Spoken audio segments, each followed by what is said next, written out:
आपके 10वीं के एग्जाम में फेल होना मुश्किल है, पास होना नहीं। आपकी ख्वाहिश चाहिए, आपका विल पावर चाहिए। तो अपने दिमाग से ये फियर निकाल दो कि मैं फेल हो जाऊंगा तो क्या होगा, ये सबसे पहले वर्कआउट करो। इंशाल्लाह मैं मेरी शुरुआती बात जो है वो 10th के एग्जामिनेशन से करूंगा। जो बिफोर एग्जामिनेशन जो प्रिपरेशन है वो तीन कैटेगरी में मैंने डिवाइड किया हूं। पहली है फिजिकली और इन्वायरमेंटली, ठीक है, ये एक टॉपिक है। सेकंड है एजुकेशनली और academically. Third one is mentally और साइकोलॉजिकली। तो सबसे पहले हम बात करेंगे what is physically and environmental preparation, जो हमें करना चाहिए ताकि हम एग्जाम को बेहतर तरीके से हैंडल कर सकें। तो फिजिकली देखिए, सबसे पहले तो हमको हमारी सेहत का ध्यान रखना है। इन दिनों में होता यह है कि हम एग्जाम के ताल्लुक से जब प्रेशर लेना शुरू करते हैं तो हमारे को कहीं और प्रेशर बनना शुरू हो जाता है ना। जहनी तौर पर, जिस्मानी तौर पर बीमार हो जाते हैं, डायरिया डिसेंट्री हो जाती है, बुखार आ जाता है जिसको एग्जाम फीवर बोलते हैं। होता नहीं है ऐसा, लेकिन एग्जाम फीवर आ जाता है ना। और कई चीजें होती हैं जो बच्चे डिप्रेशन का शिकार होते हैं। तो फिजिकली अगर हमको अपने आप को एग्जाम के तौर पर प्रिपेयर करना है तो हमको हमारे डाइट पर, हमारे रूटीन पर बहुत ज्यादा ध्यान देने की जरूरत है। दूसरी इंपॉर्टेंट चीज जो है वो अपने सब्जेक्ट की मालूमात रखो। भाई हमारे पेपर कैसे हैं, कितने पेपर देना है हमको, 10वीं में है तो कितने पेपर है। एकेडमिकली हमको और देखना है कि पेपर का सिलेबस कैसा है, हमारे पास हमारा आई कार्ड है या नहीं है, हमारे आईडीज हमारे पास अवेलेबल है या नहीं है ना। ये बातों को हमको देखना है। आईडी की कम से कम एक आधी जेरोक्स करके अपने घर पे रख देना है। क्यों, खुदा ना खास्ता आपका बैग गम गया, कुछ और चीज हो गई, तो आप आईडी कहां से ढूंढोगे इतने अर्जेंट में, आपको आपका रोल नंबर कैसे याद होगा। तो उससे आपको निगेटिव प्रेशर होता है ना। तो ये एक आधी जेरोक्स करने में 1 आध रुपए की जेरोक्स से बहुत नुकसान नहीं होता है। या एटलीस्ट सॉफ्ट कॉपी अपने पास में स्कैन करके रख लिए तो अपने लिए बाद में फायदेमंद रहता है। अपन निगेटिव प्रेशर से, ये जो एग्जाम के काम का प्रेशर रहता है, उससे बच सकते हैं। ये जो है, या एजुकेशनली हमको एग्जाम को कैसा प्रिपेयर करना है, तो हमको हमारे सिलेबस को थॉरोली नॉलेज होना, हमारा सिलेबस कितना है। टेक ऑफ आर्ग्यूमेंट, हम एक ही सब्जेक्ट की बात करते हैं, अगर सपोज तो अंग्रेजी है ना, तो अंग्रेजी का एक पेपर है, तो अंग्रेजी का सिलेबस कितना बड़ा है, हमको क्या क्या पढ़ना चाहिए, पुराने पेपरों में क्या पूछा गया था। आपके अब रखिए, एग्जाम का पेपर का पैटर्न डिफाइन होता है। जैसा हमको ग्रामर करने में बहुत मजा आता है, हमारे टीचर ने बोल दिया सेक ऑफ आर्ग्यूमेंट कि बेटा ग्रामर में 100% मार्क मत दे, मतलब 1 नंबर का सवाल अगर तुमने सही हल कर लिया तो सही एक के एक ही मिलते, वो 1 नंबर भी काट नहीं सकता, राइट। तो हम ग्रामर बहुत सॉल्व कर रहे हैं, लेकिन हमको बाद में आके पेपर पैटर्न में पता चला कि ग्रामर तो 10 ही नंबर का है। तो हमने पूरी जो मेहनत है वो ग्रामर पे डाले, 100% भी ग्रामर कर रहे हैं, लेकिन हम पेपर में तो कितने नंबर का स्कोर कर रहे हैं, 10 ही नंबर का। तो हमको ये पेपर का सिलेबस जो है, और सिलेबस में वेटेज कहलाता है, that thing is called weightage. आपको पेपर में वेटेज पैटर्न पता करना चाहिए कि जैसे इंग्लिश में आता है तो इंग्लिश में जो है तो वोकैबुलरी को कितना वेटेज है, ग्रामर को कितना वेटेज है, पर्सनल रिस्पॉन्सेज को कितना वेटेज है, कम्युनिकेशन स्किल को कितना वेटेज है ना। उसके बाद में जो है, अगर आप जो है तो न्यूज रिपोर्ट बनाते हैं, लेटर बनाते हैं, हम लेटर रख डालते हैं कि लेटर आ जाएगा, लेटर आ जाएगा, लेटर सिर्फ 5 मार्क को आता है, उसके ऑप्शन में दूसरी भी चीज आती है, लेटर भी बनाने को आता है। तो हम वो लेटर को 5 मार्क के लेटर के लिए इतनी मेहनत कर डालते हैं कि बाकी चीजों को छोड़ देते हैं। तो सबसे पहले हमको ये एनालाइज करना है कि ये जब जो चीजें हैं ये हमको कितने कितने मार्क के, अगर हम इसको पढ़ेंगे तो इसमें वाकई इतने मार्क मिलेंगे या नहीं मिलेंगे, है ना। तो उसको उतना वेटेज के हिसाब से ही उतनी मेहनत कीजिए। ऐसा कि 2 साल के 5 साल के पेपर उठा के देखिए, उसमें आपको वेटेज पता चल जाएगा, है ना। पोएट्री को कितना वेटेज है, प्रॉस को कितना वेटेज है, तो ये चीज के वेटेज अकॉर्डिंग प्रिपरेशन कीजिए। आपकी प्रिपरेशन आपको करने में ज्यादा मेहनत नहीं लगेगी, रिजल्ट ओरिएंटेड रहेगी। बात समझ में आई। तो अपने नोट्स में जो है तो स्टिकर्स आते हैं, स्टिकी नोट्स आते हैं, वो नोट्स में वो स्टिकी नोट्स पुट करके रखिए, ताकि वो स्टिकी नोट्स में आपने डाल दिया, जैसे ग्रामर का पोर्शन यहाँ से यहाँ तक के, तो उसको स्टिकी नोट को डाल दो, लिख लो, ताकि आप जब आपका पूरा सिलेबस ये सर का, टीचर का, मैडम का पढ़ाया हुआ जो आपका कॉपी में, नोटबुक में सिलेबस है, वो आप जब पढ़ेंगे तो अब आप पूरी बुक देखते हैं ना, तो आपको क्या लगता है यार लेटर कहाँ लिखा हुआ है, पूरी बुक में ढूंढेंगे तो उसमें आधा घंटा उसमें टाइम पास होता। वो टाइम पास से ज्यादा जो अपने को निगेटिव फ्रस्ट्रेशन आता पेपर से 1 दिन पहले, 2 दिन पहले, वो अपने लिए अरे लिखाए थे सर ने, कौन से पेज पे मिली थी, मैडम ने तो लिखाए थे, है ना। तो अगर अपने वो स्टिकी नोट डाल दिए, 10 रुपए का स्टिकी नोट आता, लेकिन वो कहीं ना कहीं डाल दिए, और एक हाइलाइटर मार्कर आता, वो मार्कर से इंपॉर्टेंट कंटेंट को मार्क करके रखे, तो आप जब पढ़ेंगे तो आपको बहुत कम टाइम में ज्यादा ग्रास्पिंग हो जाएगी। ठीक, 2 चीजें देख चुके बिफोर एग्जाम प्रिपरेशन में, कि हमने एनवायरमेंटली या फिजिकली प्रिपरेशन कैसी करना है। सेकंड प्रिपरेशन हमने देख रही है एकेडमिक प्रिपरेशन कैसी करना है, राइट, गेटिंग दोस पॉइंट्स। एक और इम्पॉर्टेंट चीज है, ये बहुत ही इंपॉर्टेंट है, this is called mental preparation और साइकोलॉजिकल प्रिपरेशन, है ना। अगर आपका माइंड साउंड नहीं है, साउंड मतलब पीसफुल नहीं है, तो आप कुछ भी पीसफुली नहीं कर सकते। और ये सारा खेल ये है कि आपकी 10 साल की मेहनत, और अभी तो बच्चे नर्सरी से आते तो 11-12 साल हो जाते, 2 साल और एक्स्ट्रा रहते, है ना। आपकी आपके वालिदैन की मेहनत को सिर्फ 2.5 से 3 घंटे में रिजल्ट ओरिएंटेड बना। अगर आपने वो 2.5 से 3 घंटे चुका दिए तो वो मेहनतें चुक गई, फिर आप रिग्रेट ही महसूस करेंगे, उसके अलावा कुछ नहीं करेंगे।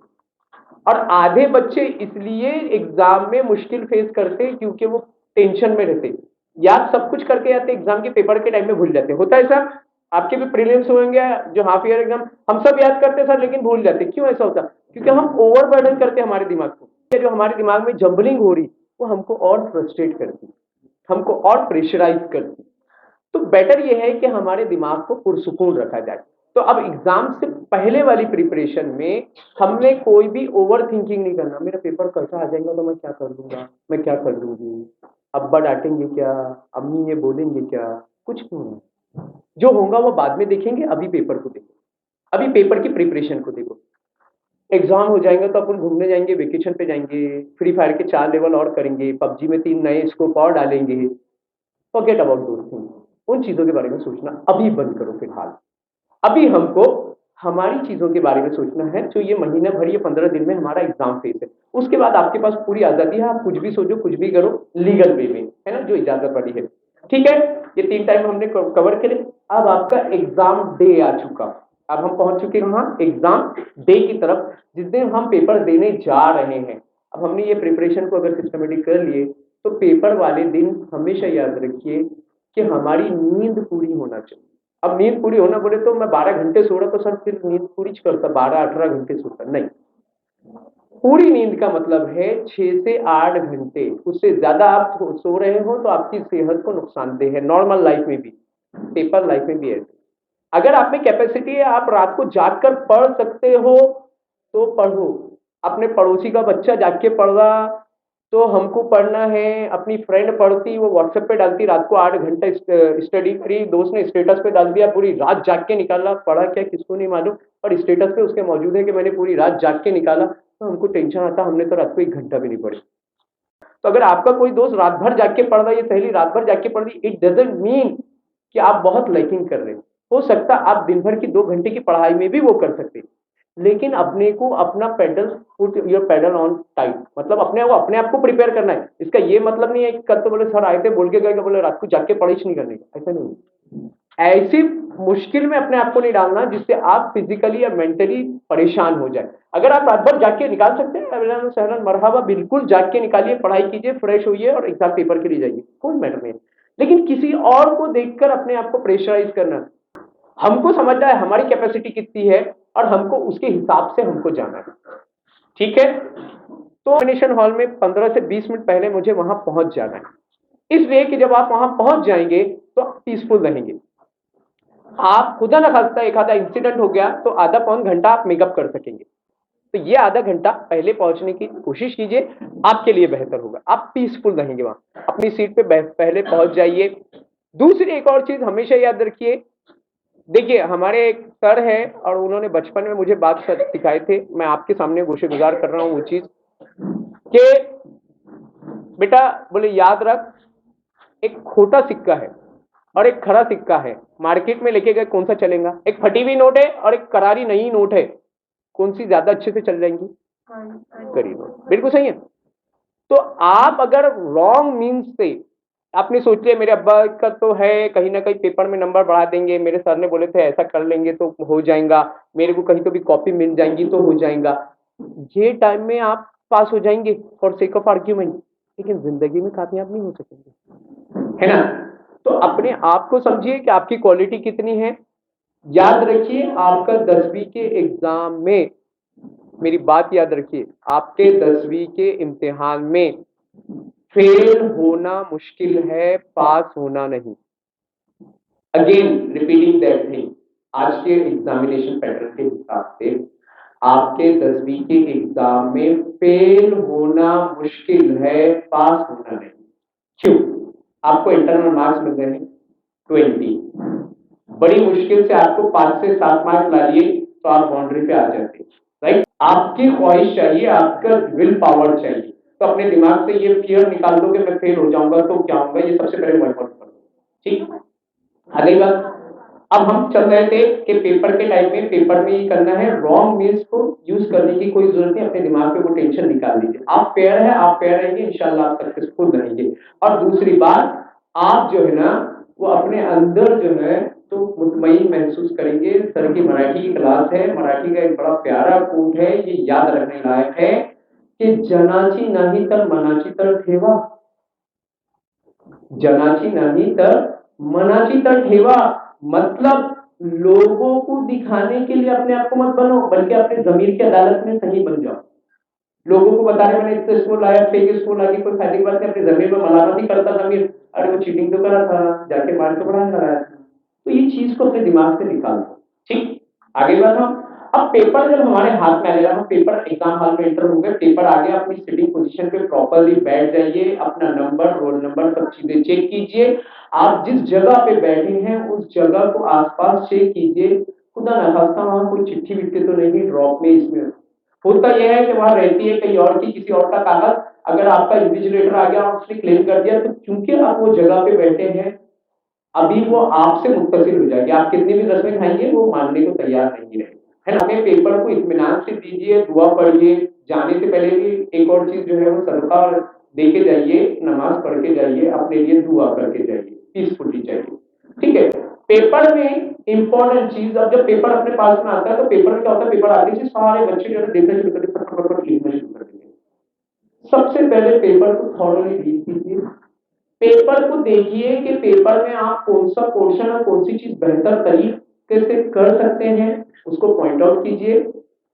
हो सके तो पेपर को सीक्वेंस से ही कीजिए, याद रखो इंपॉर्टेंट बात, पेपर की सीक्वेंस ब्रेक मत करना। क्यों?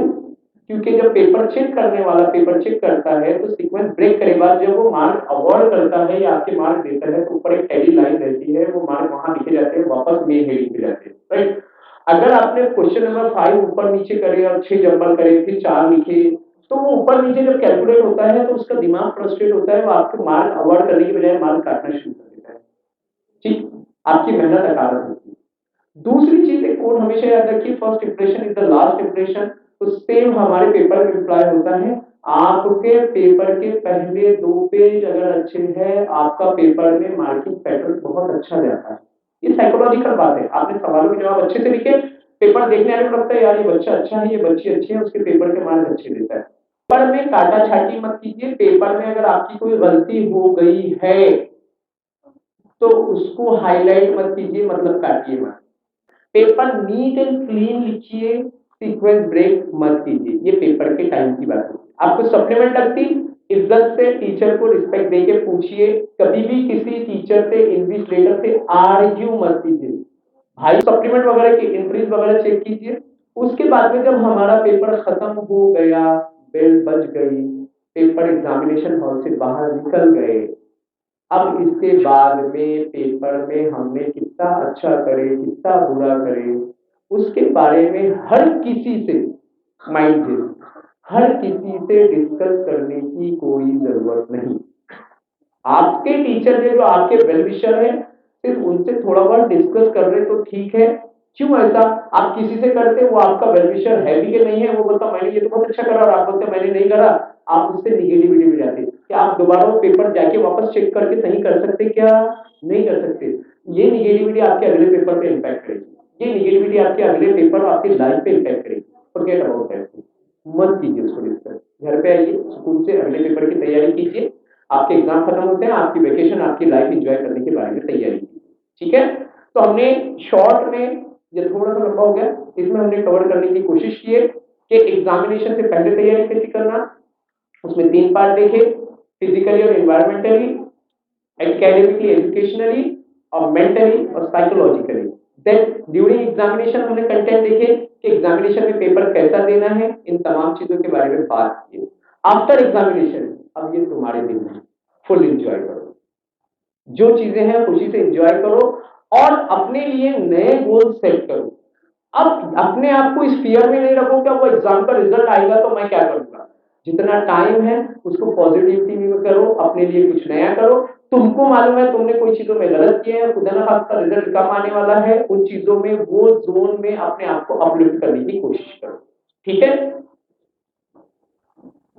मुझे जो तो सर ने बुलाया, आप लोगों ने इतना लंबा वक्त तक के मुझे सुना, आप सभी ने सुना, जज़ाकल्लाहु खैरन कसीरा।